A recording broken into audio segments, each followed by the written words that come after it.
In the tapestry of life, where every thread holds a story, America in Black and White emerges as a haven for the voices echoing through the heart of our communities. In this podcast, we wade through the rivers of our collective experiences, celebrating the vibrant hues of change brought forth by the whispers of hope and the roars of action. It's more than just a conversation. It's a journey into the heart of our society, illuminated by the light of those daring to dream and do. Join us, and let your voice be the melody that guides us toward a dawn where every color finds its place in the masterpiece of our shared destiny. Together, let's paint a future brimming with the positives that dwell in our minds and the actions that shape our. Good evening, ladies and gentlemen, and welcome to another episode of America in Black and White. Tonight, we welcome a scholar whose life embodies purpose, perseverance, and power. From East Harlem to Penn State, Sean Hembrick has walked a path carved by vision and guided by legacy. His story reminds us that education is not just a degree, it's a declaration. It's the belief that knowledge can heal, that research can reveal, and that representation can transform. In a world still learning to listen, Sean's voice rises as both scholar and storyteller, bridging the gap between academia and advocacy, between theory and lived experience. Let's step into his journey, his mission, and his message, because tonight we're not just talking about higher education, we're talking about higher purpose. Ladies and gentlemen, let's introduce and let's bring to the stage Mr. Sean Hembrick. Hello, sir. How you doing this evening? I am doing just excellent. How are you? I'm great. I can't complain. A pleasure to be here. Yes, sir. Well, before we get into the show, is there anything you'd like to say to the audience? Yeah, I'm just happy to be here. So, like everybody that's joining, everybody that's watching, I greatly appreciate you for taking some time to spend with me on this Tuesday evening. I'm looking forward to an informal, and intellectual conversation with you, Charles. And I greatly appreciate everybody tuning in. So, thank you. Yes, sir. Let's hop into it. And I'd like for people to get the opportunity to know a little bit more about you as we go throughout the show here. So, can you tell us, growing up in East Harlem, what early experiences shaped your sense of identity and purpose? Well, for the people who don't know, like I said, yes, I'm glad that you mentioned East Harlem. That's where I was born and raised. So I'm East Harlem, New York. Go Knicks. I said the Knicks are in the NBA Finals playing the Spurs. So I know the city is really jumping right now and everybody's really excited. But for me personally, I grew up with a single mother. Who raised me and my younger sister in East Harlem, New York, right? Growing up in New York, very diverse, the melting pot, the fashion capital of the world, as a lot of people kind of say, really kind of helped me grow and develop into who I am today, right? I owe everything to New York City. I owe everything to growing up in East Harlem that made me the scholar I am today, a current doctoral candidate in higher education at the Pennsylvania State University, right? So for me, Harlem is everything, right? If anybody's been to Harlem, if you haven't been to Harlem, man, it's like it's a culture, it's a vibe, right? It's a movement. Everything that I am, I owe to Harlem, right? Who I am as a scholar, who I am as an individual, who I am as a person, how I dress, how I talk, how I move. It's all based on me being from Harlem, right? Harlem has a very rich history. We talk about the Harlem Renaissance, right? We talk about prominent writers such as like Zora Neale Hurston, right? James Baldwin, right?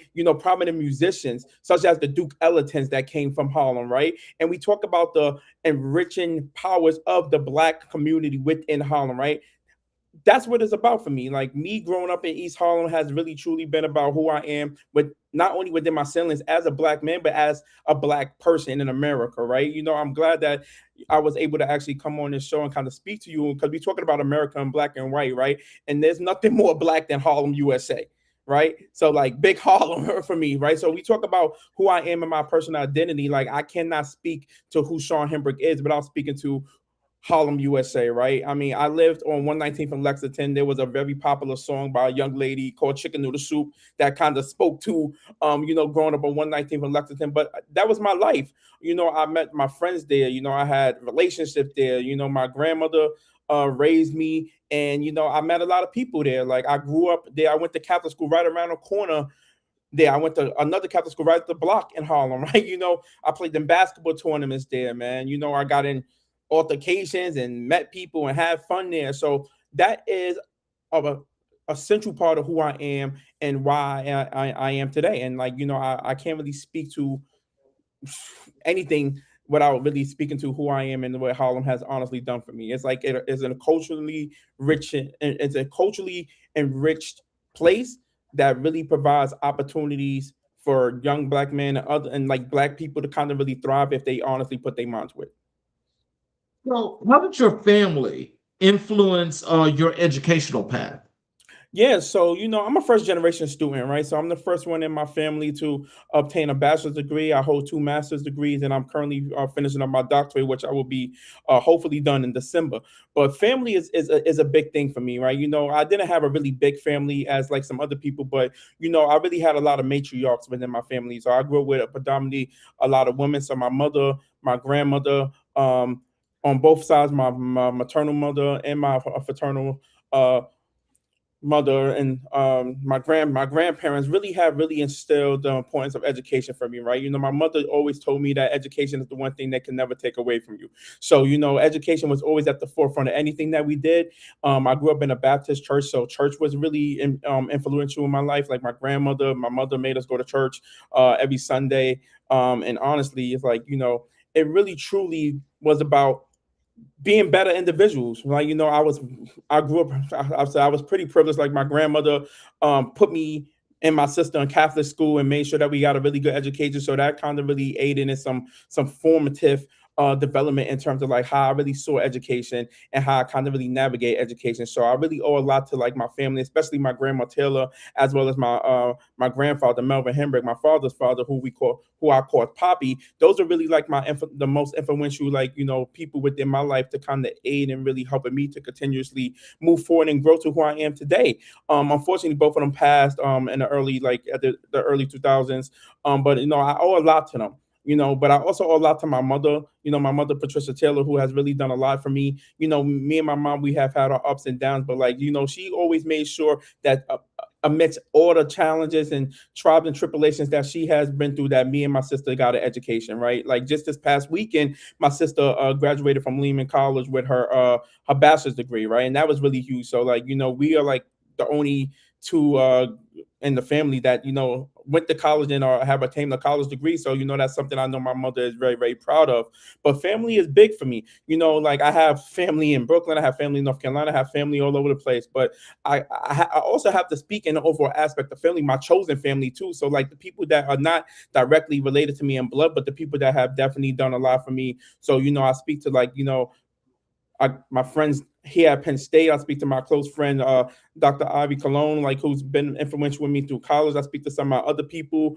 I'm in a travel group called No Madness. Like, I got some dope chosen family through the No Madness travel tribe. So, family is an extenuation of who I am and who I continue to be. So, what inspired you to pursue multiple advanced degrees across different disciplines? So, as I mentioned, education for me has been like at the forefront of everything I do. Like, growing up as a first generation student, it wasn't really something I saw a lot of, right?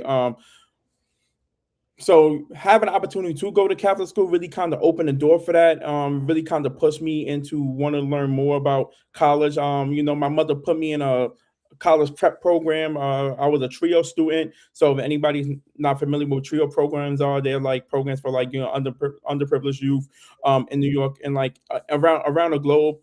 Well, not around the globe, around the United States, to kind of aid and kind of helping to prepare these students for college. So I was a talent search student through the Columbia University Double Discovery Center, where I was able to actively learn a lot about what college is and get mentoring and go on college tours and things of that matter. So being introduced to college and connecting and engaging with individuals and other students about college and learning more about college, both attending and going to various different Greek step shows, as well as connecting with individuals that were in college, really kind of opened the door for me to wanting to actively go to college and actually pursue higher education. So I went to Binghamton University, where I got my BA in English and sociology. And I decided to go to a state school primarily because it was cheaper being an in-state student, right? At Binghamton, that really kind of opened me up to like growing and being a better individual, right? I learned a lot about myself and how I grew as a Black man, how I grew as a college student, and how I actively navigated life,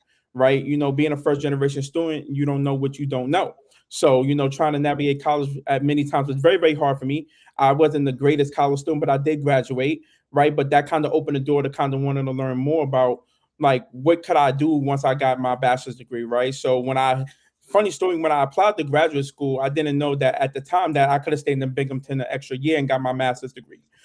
However, I did apply to grad school, and initially off the back end, I didn't get into any graduate schools. So I tried to figure out like what it is that I want to do after graduation. And then I was fortunate enough to find a program at American University, called the Graduate Gateway Program, which allowed me to intern and connect with the American Bar Association program, the Council on Legal Education Opportunity, because at the time I was interested in going to law school, right? So through that program and being in DC, that kind of really opened me up to wanting to learn more about advanced degrees, right? So I really didn't have a great GPA in college. So, being an American and like, having a close friend of mine that also lived in DC and having one of my close friends in college who was a law student at Howard in DC really allowed me the opportunity to kind of tap into more areas pertaining to law, but to also explore like the DC area.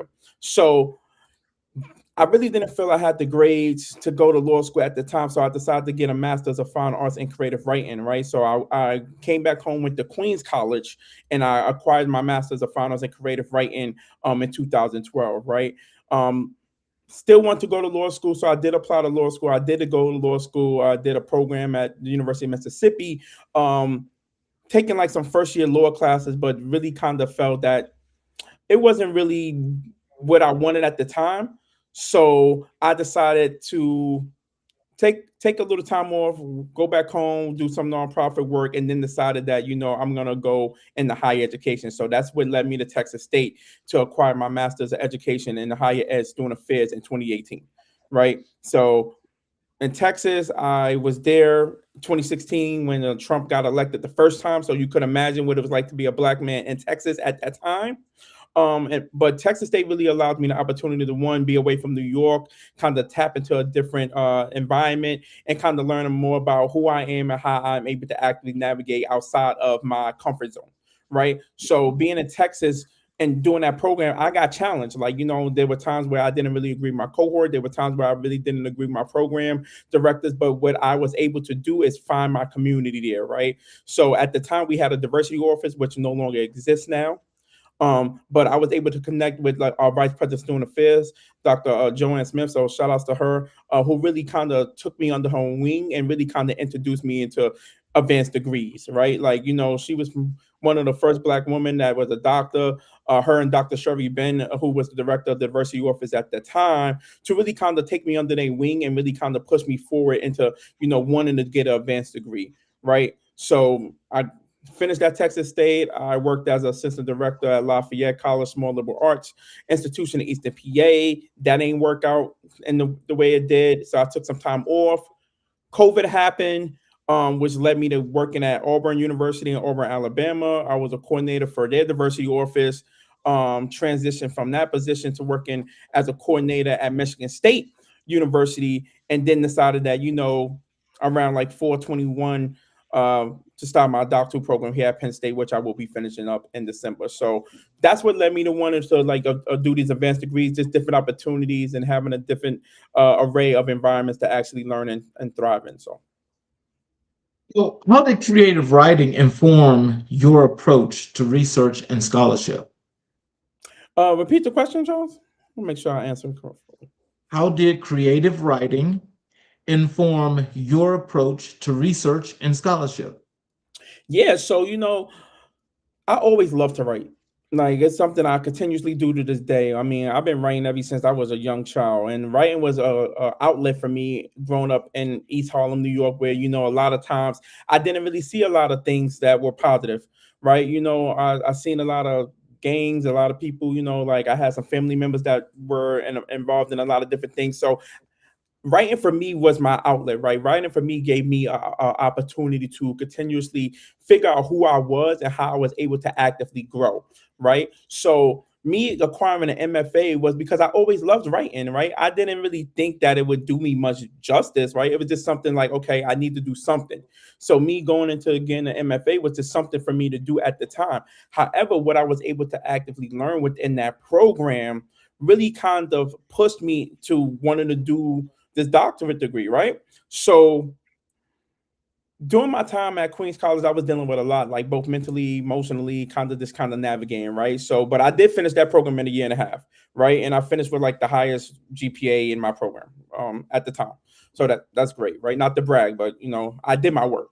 However, like I did my work. However, during my time and at Queens College in the city, writing intensively and being in writing classes and learning about the craft of writing really kind of challenged me to kind of think outside of the box about how I want to show up and who I want to be within the world. Right. Mhm. So for me personally, what I was able to kind of gather and learn through writing was that writing is an amazing tool to have, right? If anybody ever saw the show Hamilton, like there's a whole song called Hurricane where he talks about writing his way out, right? Writing for me was my way out. Writing for me was my way out of the things that I was feeling at the time, right? The way I was kind of navigating things at the time, right? The way I felt about life at the time, right? So writing for me really continuously pushed me forward in terms of kind of growing and being a person again I am today. Right. So when I kind of think about how writing kind of aided and helping me to develop my research, writing helped me to kind of understand who I was as a black man.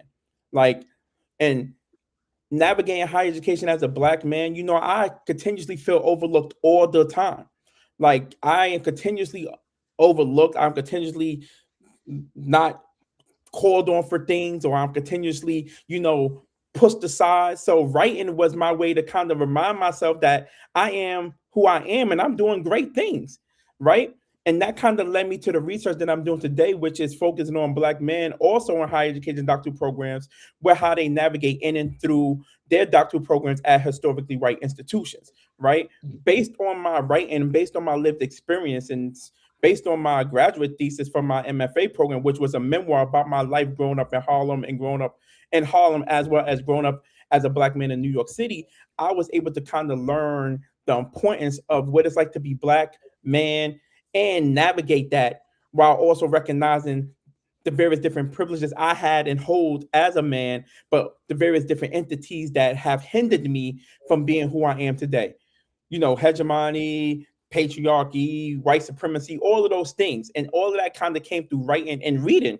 So I immersed myself in a multitude of different uh, writers, right? Ta-Nehisi Coates, James Baldwin, I mean, W.E.B. Du Bois, just to name a few. But these authors allowed me to kind of tap in and really kind of open up, my critical consciousness into why I'm doing this research today. I know that was long-winded, but really want to give shout outs to those authors that really helped me to grow. Well, yeah. We're gonna get more into your doctoral and research here in a second. I just want to give people the opportunity to get to know you, Oh, Sean cool. Hembrick, as we get more into that. Okay. Um, what does home mean to you now as a scholar living away from your roots? Cool.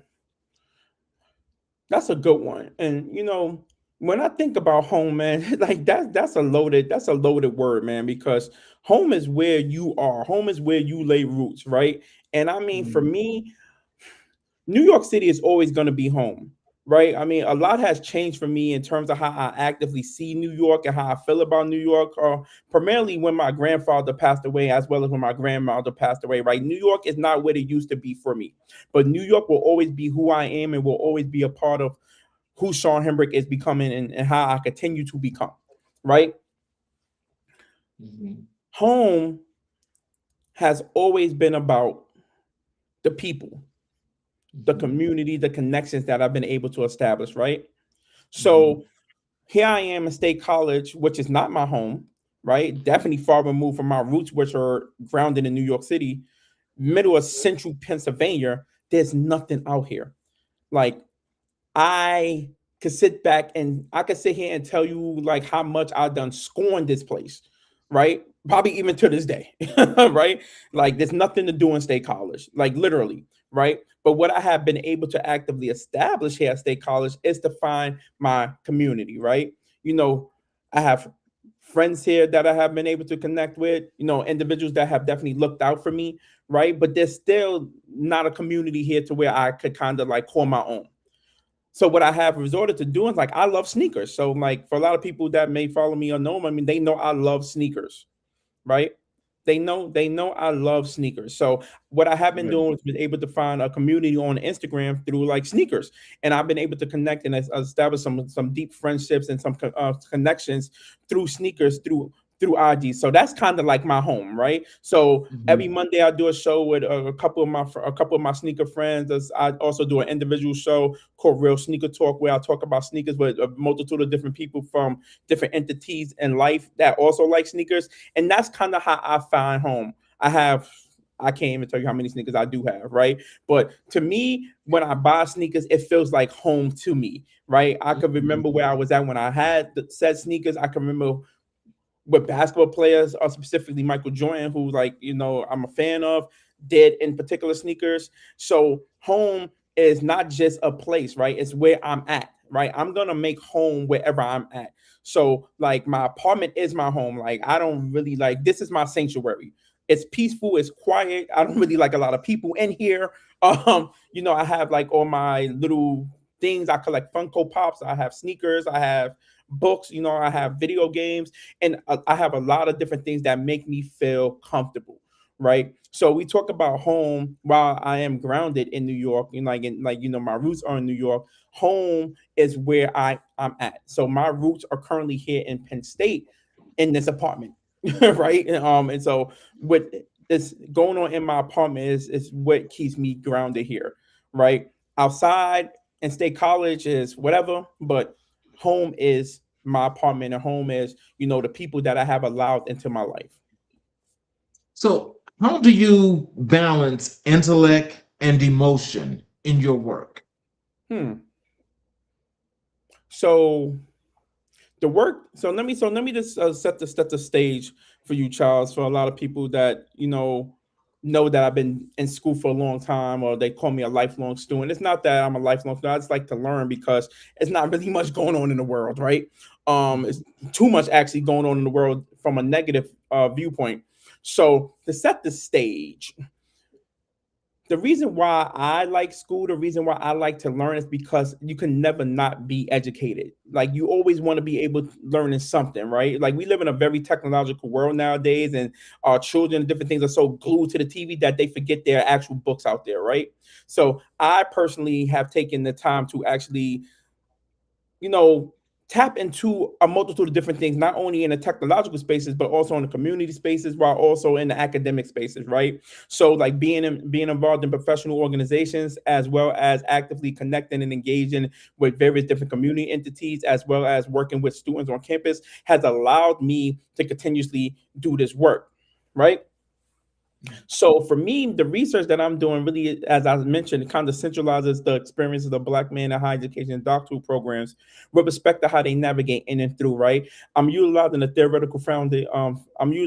Utilizing the theoretical undertones of Sankofa, right? And if you're not familiar with what Sankofa is, it's an Akan tribe principle that means it's not taboo to go back and retrieve what was lost, right? So the basis of my study is really kind of speaking to how we as Black men have lost our way throughout these doctoral programs, right? There have been so many times to where we have literally lost ourselves in these doctoral programs, right? Whether it be interaction with advisors, whether it be interactions with like people, friendships along the way. I done lost people at the doctoral student. I done lost some friendships. I done lost some relationships. I done lost a lot as a Black man in this doctoral program, right? Even to this current moment, like even today, you know, but the study is more so rooted by how can we utilize what it is that we have actively lost to kind of continuously push us forward towards our degree attainment.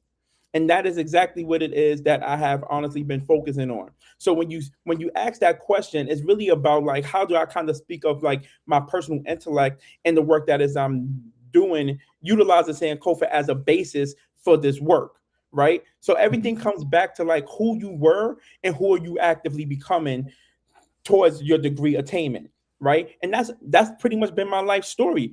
Who I am, who I continually am growing, and with it, who I want to be, and who I will honestly become. Because, like I had mentioned to you, I've been overlooked so many times. Like I have kind of really found ways to actively develop a means to continuously push forward. That means I put my best foot forward, and everything that I do, I have presented at national conferences.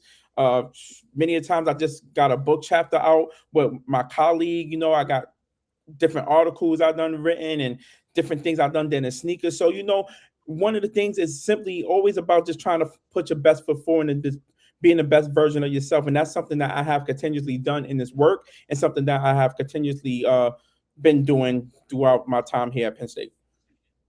So, what personal challenges have most defined your resilience?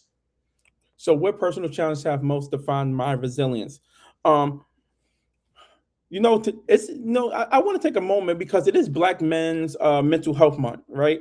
It's Yes, also it LGBTQ month. So shout out to is. anybody that identifies with the LGBTQ community. I love y'all Mhm. all. But also shout out to the men that are actively dealing with mental health, right? This is something that I have continuously dealt with, right? I mean, people that know me have seen me on an up and down roller coaster, dealing with depression, dealing with like suicidal ideation, dealing with a multitude of different things, right? And I Mhm. don't shy away from this because it's so important to kind of speak on these things, because as Black men, these are things that we don't typically talk about, right? So I am an advocate for mental health. I'm an advocate for therapy. I'm an advocate for like, getting your butt in the gym or whatever you need to do to kind of aid and helping you be the best version of yourself, right? Mhm. So as somebody that currently deals with depression, as somebody that has continuously navigated, feeling up and down, one of the things that I have done is to really allow myself to have grace.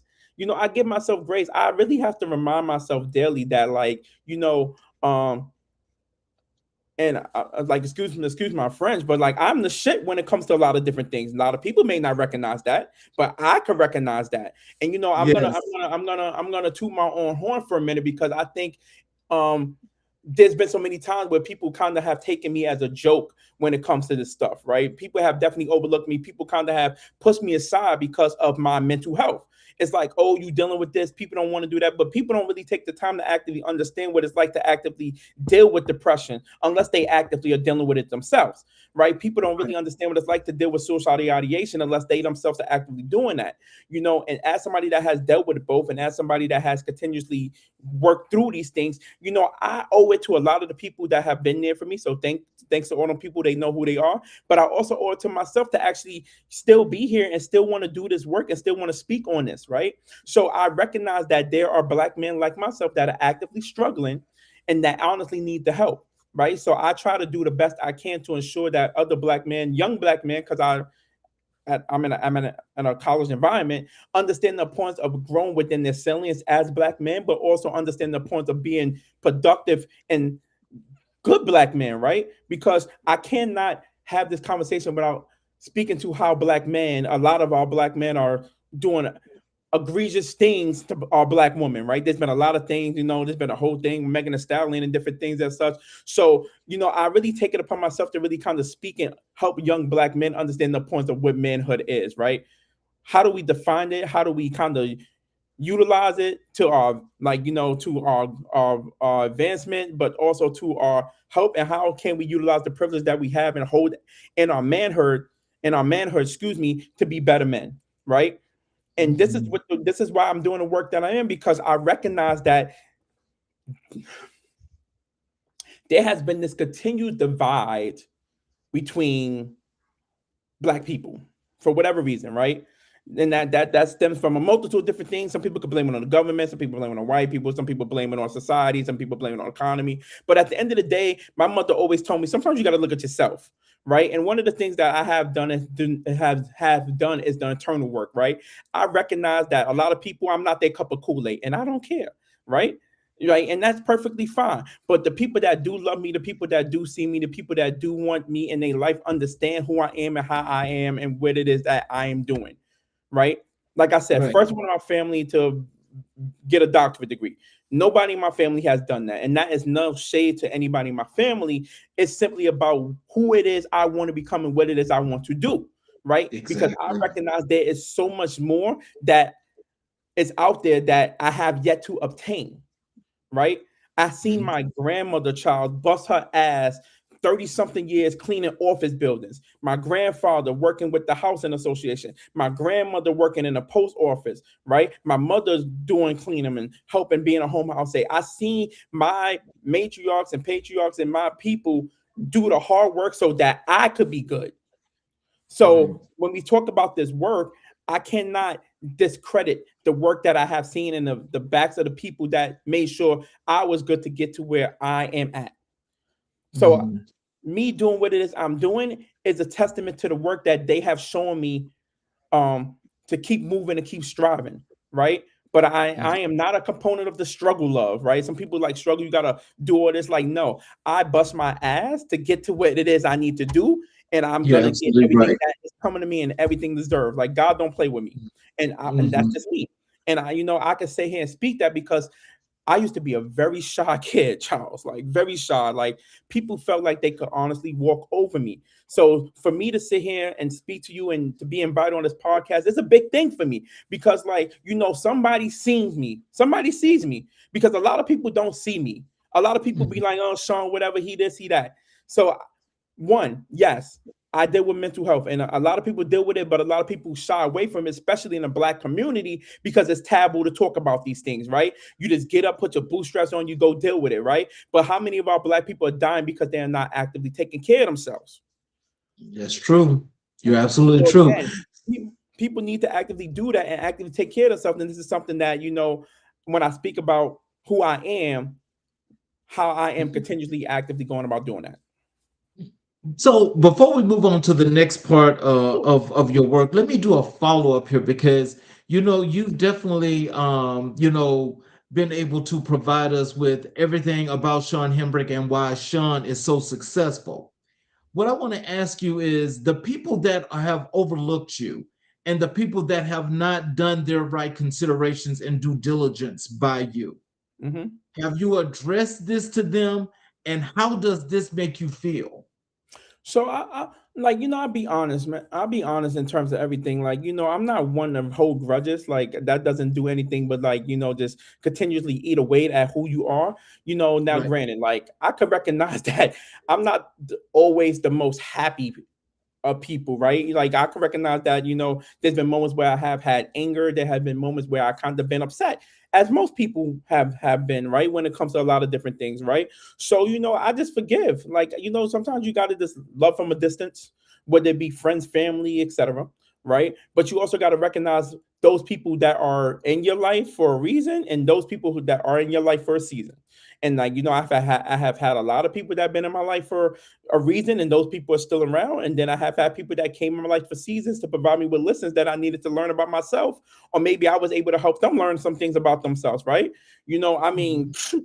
I could tell you about all the lessons I've done actively learned here throughout this 5 years at Penn State as a doctoral student, right? I could tell you about all the people that done shunned me and the the things I've done been overlooked about, and I could also tell you about the people that have ensured that I was going to be okay and made sure that I was going to get what it is I need to get, and made sure that I was going to be okay because they recognize that I'm trying to do something different. Right? It's already hard being a Black man in America, but it's even harder when it's like you're trying to navigate that and people don't give a damn about it. Right? Right. That is Right, and true. it's even harder where there's this constant divide about like Black man ain't this, Black man ain't that, or Black woman ain't this, Black woman ain't that. When it's like we honestly need each other, right? Right. So like Right. I try to stay away from that, but sometimes it does get me really frustrated because we as Black people need each other because like the masses they want us to have these, they want us to fight, they want us to deal with this stuff, but they've been doing this for history, Charles. Like this is nothing new, right? It's just a Exactly. different way they're going about doing it, and they're using technology, they're using the TikToks, they're using the IGs, right? They are diminishing education. I mean, just this past month, the Department of Education decided that certain degrees are not professional degrees. So my PhD will no longer be considered a professional degree. So I'll be a doctor, but it won't be professional. Make it make sense to me, right? If you're Oh, really paying wow. attention, a lot of those degrees are targeted at Black women. I just want to be very clear, like, because a lot of Black, first of all, Black women are like the lead in charge in all education. They have like the most degrees in different things, right? So, Right. what better way to kind of like, diminish the educational attainments of Black women than to tell them that their degrees are not professional? This is coming out of our Department of Education, right? Right. So again, I have to be very cognizant about how I am and what it is I'm actively doing within education. And this is why I continue to stay within higher education because it is needed. And students are not going to stop going to college. Like college is not just going to just disappear. Like Right. enrollment numbers have been down, but students are still coming to college. So for Yes, the they are. students that are still going to college and still want to be in college, whether it be a historically white college or HBCU or a minority serving institution or whatever, they still need people that look like me to be there for them, right? Hmm. So to those people that have overlooked me, okay, thank you. Right. For the people that continuously show me love and continuously want to see me win, I greatly appreciate you. Right. Because at the end of the day, there's no stopping this roller coaster. There's no stopping this train. Either you're going to Hmm. be there with me or you're not. And I recognize that. And like I said, everybody is not going to be on my team. I don't have people that I believed were on my team, decided that they no longer want to be on my team, and that's fine. They got traded to the next team, and I wish them the most success, right? Like I said, the Hmm. people that are for me will be for me, and the people that are here for a season, like, thank you for coming, and I wish you best of luck in life. And that's just what it is, because I'll be 40 in July, right? And I feel like as I'm concluding my 30s and going into my 40s, I recognize that a lot of the things that I worried about and a lot of the things that done stressed me out, a lot of the things that done bothered me were really stupid. You get what I'm saying? It's like I had no control over these things. So now that as I'm moving towards my 40s, like what are the things that I actively have control over that I actively could continuously do to better myself, right? Hmm. That's not being cocky, but it's always about professional and personal growth because at the end of the day, it's just you, right? People gonna come, people gonna go. Like my mother used to tell me, like people come and go, but at the end, it's like who are you and how are you actively standing? So I'm Hmm. choosing to actively stand 10 toes down and continuously do what it is I'm doing. Whether people like me, follow me, want to be my friend, not be my friend, don't want to speak to me, like, I have no control over what people do and how people react based on their actions. All I do is have control over who Sean is and what Sean does. Well, I'll tell you this, Sean. You know we love you and we definitely recognize you. That's Oh, why yeah, I you're here. appreciate that. Thank you. You're here because the work that you're doing is definitely important. And that's where I like to move over into your doctoral work and your Okay. research, Okay. because this is really the main focal point of this research that I think people more than need to hear, but they need to learn and also understand from you, the architect, as Mhm. to how this is being navigated and what's the purpose. Okay. So, can you tell us what led you to focus on the experiences of Black men in your doctoral programs? Okay, now we get into it. So now I said now we get into the meat because I said, I just started my data this week. So, I'm really having an opportunity to interview like a great group of Black men that are currently also in higher education doctoral programs, right? And Mhm. the reason I decided to do this is because when I came into my doctoral program, there was a lot of information about you're gonna be socialized, like you're gonna be this into the academy, you're gonna do this in the academy. So for me as a first generation doctoral student, I don't know what I don't know, right? So if you're sitting there telling me like, oh, you're gonna be socialized, I'm like, what is socialization, right? So what I was able to actively learn and gather about what socialization is, it's like it's a set of like different types of acts and policies and all different types of things that kind of indoctrinate you into this elite club that is academia, right? Oh, Like whatever it okay. is, right? As somebody that worked in higher education for a good while before deciding to do my doctoral degree, like I could tell you that higher ed is not what it's all caked up to be, right? There are people in higher education that do need therapy. I'm just going to be very honest, and there are a lot of people that are in leadership positions that shouldn't be in leadership positions that are really kind of hindering our students instead of actively helping them to advance, right? I can't speak to those people, but as I'm going based off what it is I have seen within the field of higher education, right? Mhm. Reason as to why I decided to do my doctoral research on Black men is because I needed to really feel like I myself wasn't going crazy, right? Mhm. I came into the program as the only Black man in my cohort for a woman, right? Mhm. When I started the program, there were two Black men that were in the program.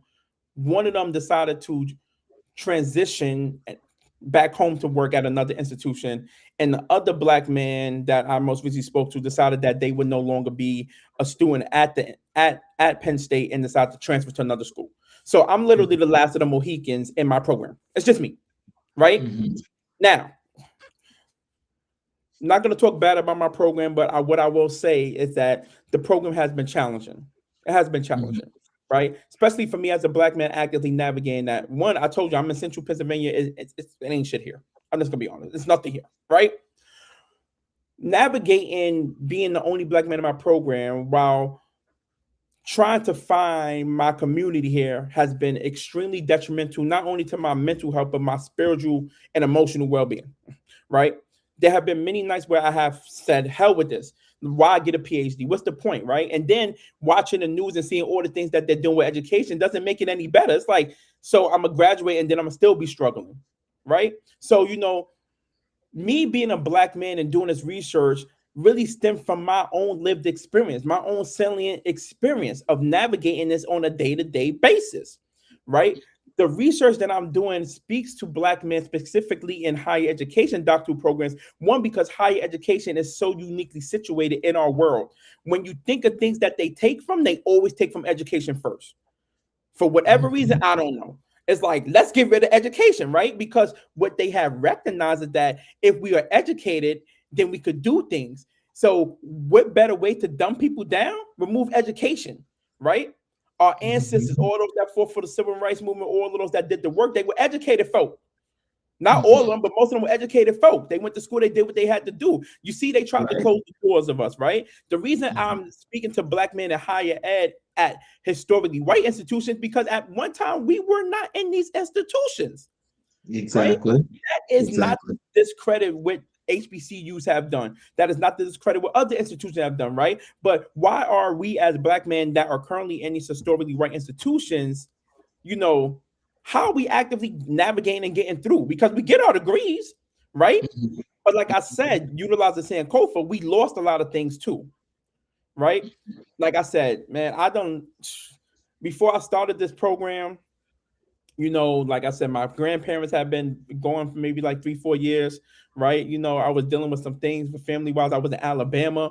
Like, I would have never thought about applying for a PhD, right? The fact to almost be done with this now, like, and sit back and look at it, it's like amazing to me. And we go back to me writing, like I've been writing almost every day throughout this journey, speaking to what it has been like being a black man within this program.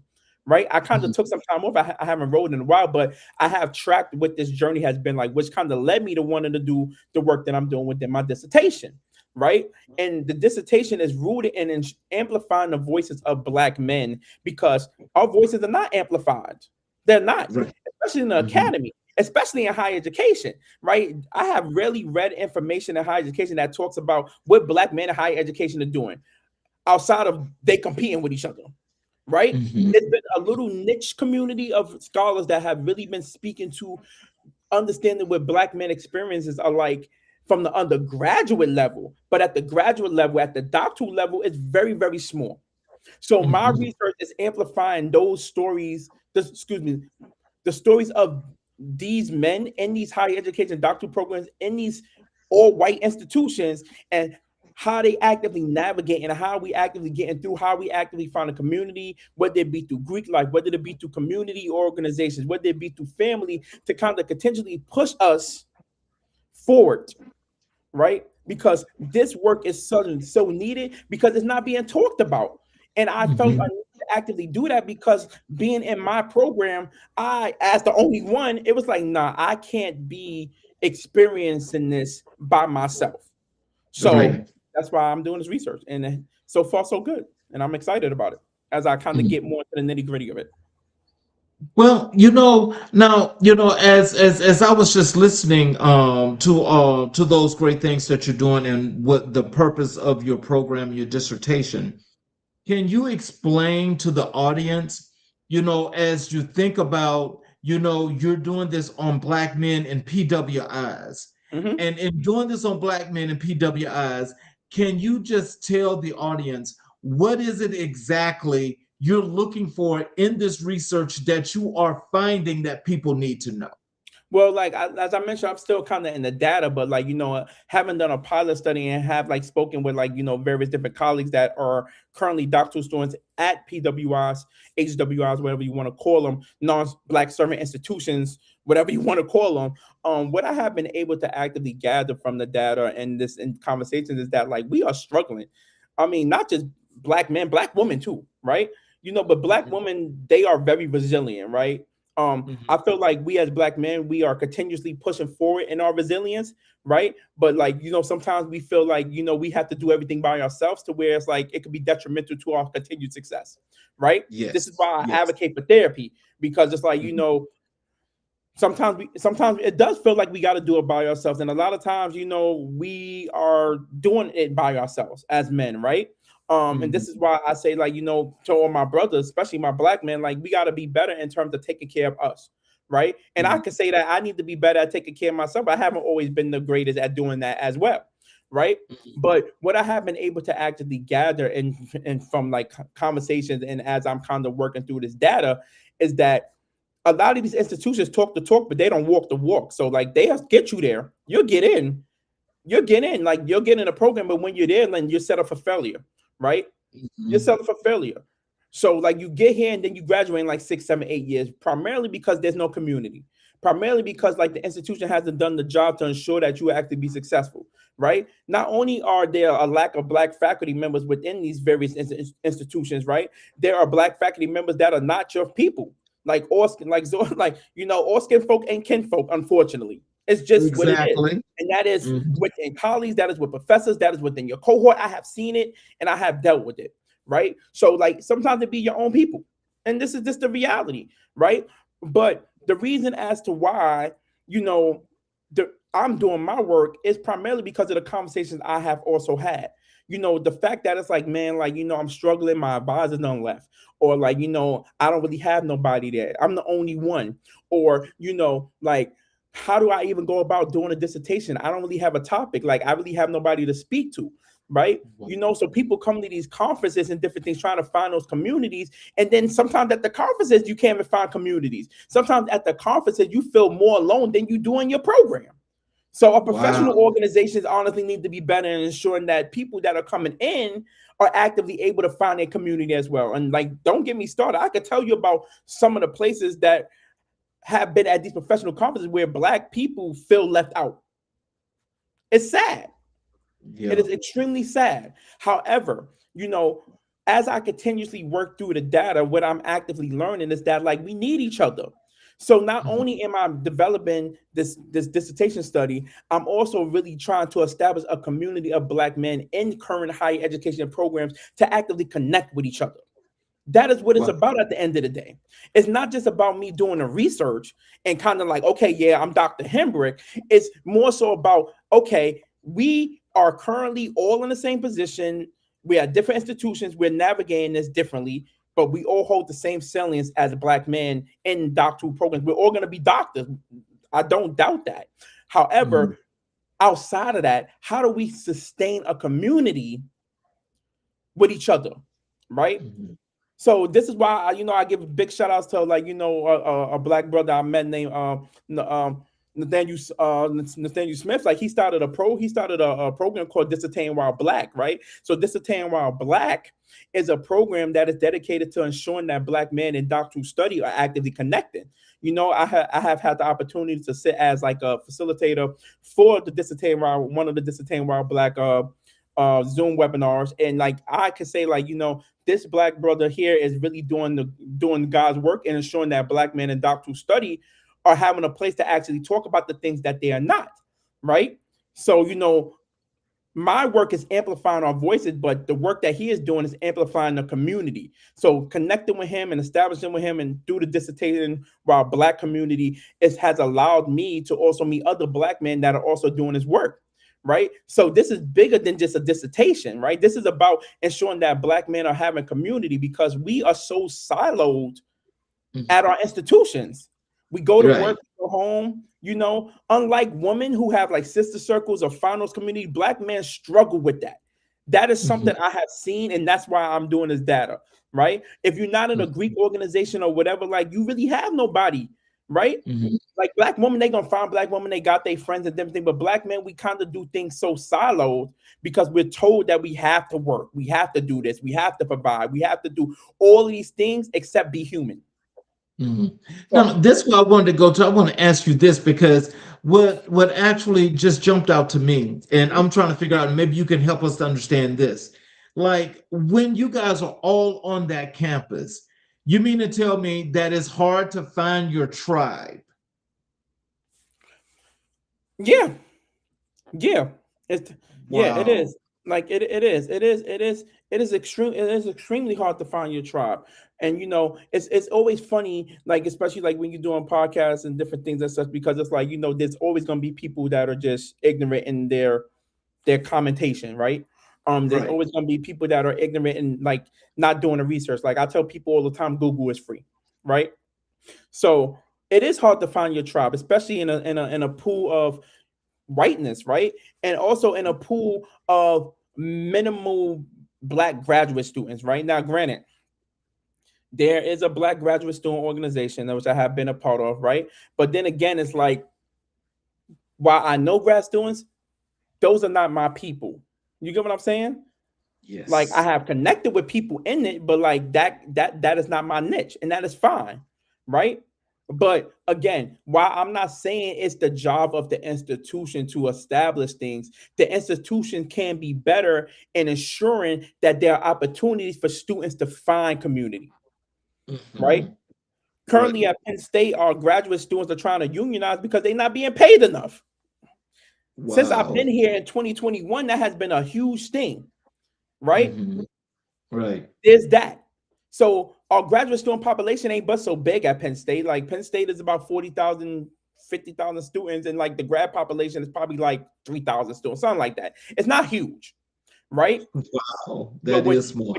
within the graduate community, it's so siloed. I mean, you got a diversity organization specifically only in the College of Liberal Arts. Why is it not for all grad students? It's just in liberal arts. You got one program over here, you got another program over there. So everybody's kind of doing their own little thing, which is fine because, like, everybody has to find their own community. But what would it look like to actually have a community where Black students collectively across the campus community can actively connect and engage with each other, right?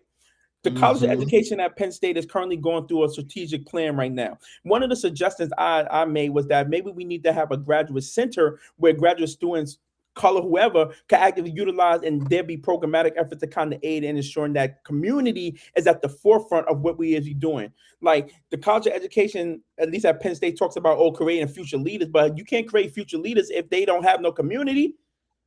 Like you Right. can't create future leaders if they feeling like the institution is not even helping them to become leaders, right? Right. So again, there needs to be better. There needs to be more understanding of what it's like to actually be a grad student. Like I do not like grad school. I'm just gonna be very honest with you. I don't like it. I don't like it, and it's not because I don't like learning. I don't like the structure. Right? It Right. does not. Graduate school is not set up for you to be successful. It is set up for you to kind of think a certain type of way to fit into a certain type of dynamic. Honestly, Mm. that's exactly what it is, right? You come, you learn how to get socialized into being in this elite class of people that also have doctorate degrees, to speak with other people that got doctorate degrees, forgetting that there was a whole community that you did your study on that you would never speak to again. So a lot of people Mm. done did their dissertations on communities that actually need help, but yet they don't ever go back to those communities. Ooh, I tell you, that right So, there, that's the juice. That's the so juice. again, a lot of people just doing it for the credentials. Like Yeah, the work that I'm doing is not just for Black men and doctor programs, but it's also for Black men that want to be doctors, right? So it's like, exactly. hey, here's my dissertation. Here's what Black men that are currently doing, that are currently about to be doctors. Here's what they went through. Here's some information to kind of aid and kind of help you, so you won't fall into the same pitfalls that we did. So let me help you set this up because what you just spoke of, it goes well to this question, but I want you to be more detailed in this answer. How does systemic barriers manifest in graduate education? Charles, you about to listen. And like whoever gonna watch this, man, like I'm just gonna be very transparent. Um, how do systemic how do systemic barriers like How so they repeat the question. manifest. How do they manifest? Okay, that's what I want to hear. So how do Mhm. systemic barriers manifest in graduate education? Well, let's just be realistic. Systemic barriers manifest in graduate education primarily from the first time they let you in, especially at a historically black institution, right? They said, like, unless you have a good program and a good advisor, somebody that's going to walk you through it, that also understands what it's like to be academically hazed through it, like you're pretty much out there by your damn self. Like you're pretty much out there to fend for yourself, right? I mean, I can sit here and tell you about coming into my program as a first generation black doctoral student, working with a faculty member who also identified as black, who decided that they didn't want to work with me no more because of something I did, but then it wasn't a good advisor enough to sit there and actively tell me what I did wrong. So I Right. don't know what I don't know. And like if I'm coming in, so you just setting me up to fail, right? So not Exactly. only not so and here's what happens, right? A lot of time these faculty members they're up for tenure, they're trying to get tenure. So the amount of work that they do could be extremely overwhelming, right? So to have a doctoral student under your ring is kind of like having a person to sit there and do the work for you. A lot of us as graduate students are like utilized not for our skill set, but as we're more so utilized for what it is that we could do to make other faculty members look better. That's why I said I don't like grad school, right? We are not robots. We are human beings. We are Wow. aspiring to do what it is you're doing, right? Like I said, I'm 40 years old. Like faculty members cannot speak to me like they would speak to like somebody fresh out of like their master's program. They just can't because I Mhm. have experience. But for those students that are coming in that are fresh out of their master's program, still all bright eyed and stuff, like I'm gonna be a doctor, right? Not really understanding how this shit works. They get caught up in this academic hazing and they think that's okay. It is not. Mhm. So we talk about the systemic barriers, they stem from our faculty members in the institutions that have continuously perpetuated what it's like to actually do doctoral work, right? So many times I tell you, like, well, that's just what it is. What the hell you mean that's just what it is?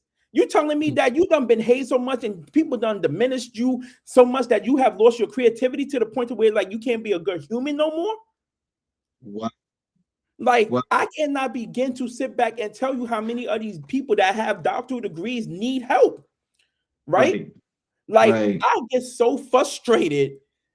And some of the things I done heard at conferences, some of the stuff I done read, it's like, who allowed these people to become doctors?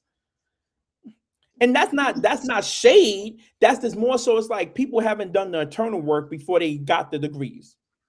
Let me ask you something because I know that those that are in those institutions and when they're actually getting this tenure and they're giving them all this money and now they're a mainstay and all this other Mhm. good stuff. There's a lot that goes into that. There So is. are you telling us that how the system is set up that these folk are actually there Mhm. where let's just say there are those, it's kind of like picking the apples that they want. Oh yeah, favoritism is huge. I'm not even gonna lie. Like their favoritism is huge. This is across the board in all graduate programs, man. Like there are certain graduate students that get more favored than others, right? They talk about this thing called the hidden curriculum, right? There's a thing that, Right. and it's very, very real, right? The hidden curriculum is all those things that you wish you knew as a graduate student that you would never know, right? Like Mm-hmm. all those scholarships, all those grants, all those things that you're being overlooked for because other graduate students, sometimes mainly white students, get that you as a black student or a student of color won't get, right? Yep. So I have dealt with that. I have seen that. The reason why Sean Hembrick continues to thrive because Sean Hembrick is always going to put his best foot forward. I apply for awards, I apply for scholarships, I apply for fellowships. So any opportunities I get is because I put myself out there, not because the institution did it for me. Right. Wow. That I is can sit. something. I could sit down and tell you, Charles. There was a instance where I got an award for graduate student of the year at one of my professional organizations. Another young lady in my cohort also got a graduate student of the year award from the same professional organization, just in two different entities.